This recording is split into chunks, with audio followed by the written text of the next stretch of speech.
said it before, and I'll say it again. The oats company. Oh, what are you doing? Without glasses? Recording an ad review? Not an ad review, What like are a you thinking? movie trailer. You can't not use glasses. You have to use glasses. Get on, go on, get out. Alright, I'm taking over. Alright, you take over, you take over. Oh my gosh. There's the chair. Did you believe that kid? He was gonna review a trailer without glasses. You're not gonna demand any respect going through life with that kind of attitude. Although they kind of do glare up the camera. You know what? I'm going to go with the no glasses look as well. But don't tell that Scotty. I've said it before, and I'll say it again. I'm going to wear a beanie every time my hair doesn't look up to scratch. Come at me. You can't deal with this. You can't deal with 15 subscribers either. Shout out to 15 subscribers. We apparently got 15 subscribers. That's 2 more than 13, which is where we used to be. I'm kind of happy with that, not gonna lie. And I'll chalk it up to ad review. I reckon ad review is what did it. So, in the spirit of ad review, we're continuing the review franchise. We're gonna be checking out movie trailers, because scripts are kind of cringe these days. I hate to say it. I have about as much respect for people who write scripts as that guy who gave Crunchy Nut and Fruit Loops the same health star rating. What the hell? Case in point, Ride the Eagle. That's what we're checking out today. This dialogue is the epitome of cringe. I actually cannot fathom the fact that not only do people write this shit, but they're paid to. That just absolutely blows my mind. After seeing this trailer, the only way you will be able to convince anybody to go and watch the movie is if you told them that, like, it was made by some kind of janky AI auto trailer making software. Because it's an insult to the human species to say that we are responsible for this trailer, that we gave it a thumbs up, let alone created it. If you want to see what AI is capable of in the creative space, check out Doug's video. That's what the thumbnail looks like. Doug is an absolute pioneer in the AI research field. I don't even know. It's a good video. It's a funny video. Anyway, ad review's back, baby. This time, it's trailer review. Let's kick off this trailer the only way indie developers seem to know how, with some stock footage of mountains. Hi, Leaf. Look at me talking to you even though I'm dead. That's trippy, right? Well, I'm still here. Spiritually, I'm right behind you. Oh! That was a good one. I got you. Nope. I got you. I know. Yeah, I did. Well, we find out straight up that the main character's name is Leaf. I envy the raw talent of the genius who came up with that one. Get it? It's like he's a leaf on a tree, and the leaf has to break away from the tree to become the leaf it was meant to be, or some shit like that. I hate this metaphorical trash that just gives these movies an absolute write-off. Oh, it doesn't have to be good because it's metaphorical. It makes you think. I didn't have to think that hard to work that one out, so checkmate, liberals. Anyway, it's also revealed that the mum's dead, and I suppose you're meant to feel sympathy for Leaf finding that out, but I just can't, because he's an absolute douche sack. Like, look at his face. Look at him shaking his head. Well, I'm still here, spiritually.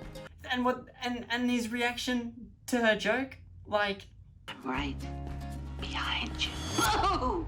That was a good one. I got you. Nope. I got you. I know. Yeah, I did. I'll be the first to admit that joke kind of fell flat. Doesn't really paint the mum in a very good light after her death. She kind of reminds me of a lady that you invite to your, like, 12 o'clock brunch, and she brings Prosecco and then starts, like, tapping people on the shoulder and then running over to that shoulder. But, like, anyway, all that aside, she had a go. She had a crack. Didn't really land. And he doesn't even have the decency to, cop a smile or just like chuckle to himself a little bit. It's his mum. It's his mum. She's died. And he reacts like this. So sympathy is not on the cards. What is? Like tension? Is this some kind of tense moment? Are we supposed to expect that maybe the mum did something wrong? The music doesn't reflect that though. Check out the music straight after this scene. What the hell? This scene can be one of two things. Sad because the mum died, or tense and uncomfortable because the mum's done something really bad, apparently. Leaf clearly hates his mum. I don't know what she's done, but maybe it's a happy movie and this is just some kind of like cherry-picked cliche emotional moments. Why start the trailer with the cherry-picked shit? Like, just get straight to what the movie's all about. If it's a happy movie, show us some happy shit. Don't start with a guy watching his mum's self-obituary. Like, what the hell? I hereby leave my cabin to my son, provided he completes this list of tasks left for him at the cabin. Do you want a gun? No, should I? No, you'll be fine. You'll be fine. All right, there's a ton to unpack here. Apparently, the cringe poster we saw heckling his mum earlier can smile. Cool, I still hate him. But also, we find him reading the will, and the mum seems to have left him her cabin. But there's a quid pro quo. There's a catch. Provided he completes this list of tasks left for him at the cabin. I don't know if you can legally do that.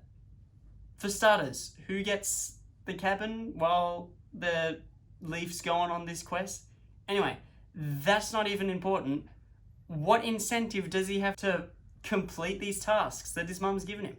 He hates his mum, so what's in it for him? Shouldn't he just get the house? Who's going to be on his back making sure that he follows through to the end? Nobody.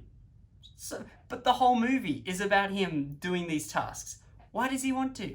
The movie should end here with him getting the cabin because he's not going to go do the tasks.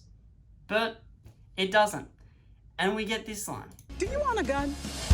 I was originally pretty taken aback by that. I was like, whoa, this is some serious shit. But upon closer inspection, I discovered that this was an American movie.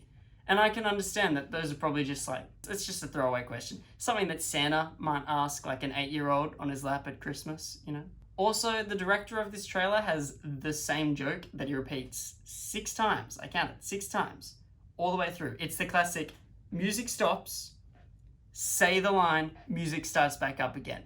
Oh! Do you want a gun? Just keep an eye out for those, because it's like the director knew that the jokes were going to fall flat, and so he had to make them as obviously jokes as he possibly could. I probably would have done the opposite if the jokes are bad. Direct as much attention away from them as you possibly can. Like, gee, I don't want anyone scrutinizing this shit. I didn't really know. My mom. This list could be anything. Oh, this line just makes fun of itself. I don't really know. My mom. This list could be anything. If you really have to tell the audience that this list could be anything, like if that's so essential to the trailer, just record the line again, please. I know. I wasn't the mother you wish I'd been. Yeah, no shit, dead lady. You must have done some fully cooked up shit to make Leaf this mad. Like proper negligence or some kind of actual abuse is the only thing I could think that could warrant whatever she's done. The background banjo bop isn't really giving us any hints. I did not teach you enough stuff. So I made this list of lessons I learned to be most important on this planet. Number 1, be the predator, not the prey. I'll at least give the movie this. Jake Johnson did not go out of his way to look like a men's fitness model. I can respect that. I can respect that. Take notes, Chris Pratt, this is how you embrace a baby fat. Get a rock, throw it in the general direction of a fish, and then stare off into the distance like you just learnt something profound.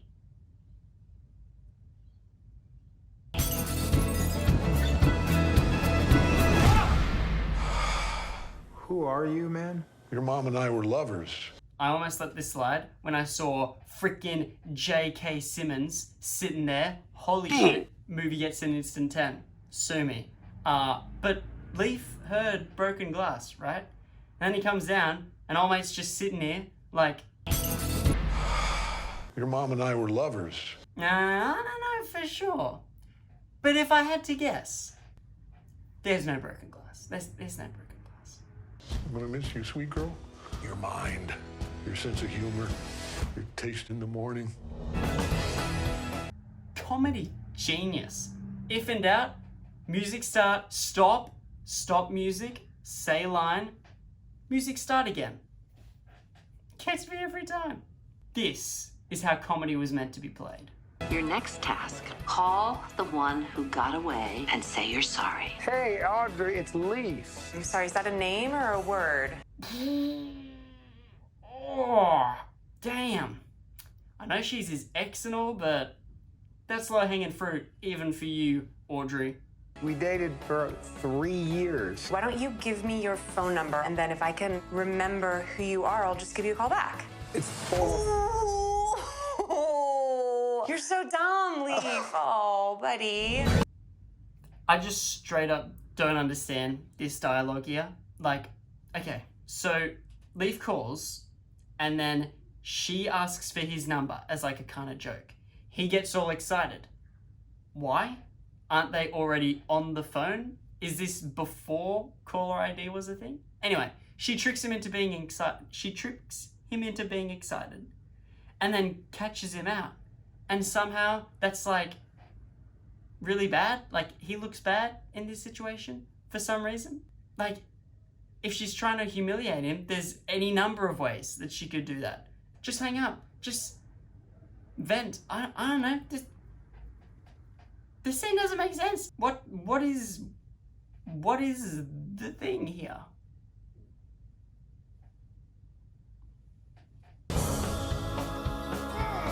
Sometimes life is messy. It doesn't go as you plan, but it's not over. I'm too stoned for this. I could go back and show you that old mate trips on literal air, but that's just beating a dead horse at this point, right? I want for you to experience the best of this life Will you come up here? and to feel everything along the way. My biggest regret is that we didn't spend any time together. My biggest regret is that we never spent time together. Leaf could be talking to anyone here. His mum, Omni-Man, Audrey, but we don't see who he's talking to, so this line doesn't really mean anything to the audience. All this does is indicate that maybe there might be some kind of character development between perhaps one individual and up to 3 other individuals. I'll tell you a lot of stories about her. She had quite an appetite. Okay. A subtle joke. I like it. Didn't expect this trailer to have anything subtle. That's all that needs to be said though, right? Your mother had quite an appetite. I think that's obvious enough to the people who are paying attention. They don't have to explain the joke, right? Like, that'd just ruin it. She was a very, very sexual animal, and that's probably not what her son wants to hear, I guess.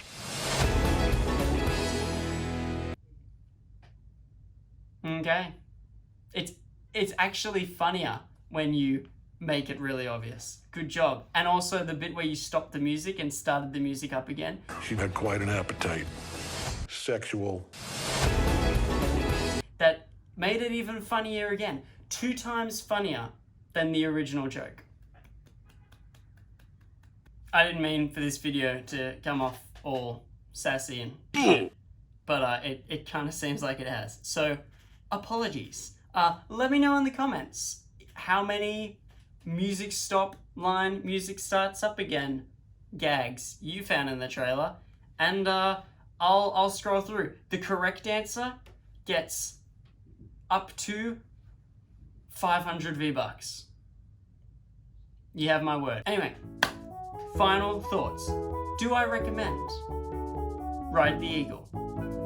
Well, if you're looking for a heartwarming, tear-jerking, and emotional family adventure, I found that this stock image, Ride the Beagle, is 2 to 3 times better. That's it. Catch you guys in the next one. Whoosh.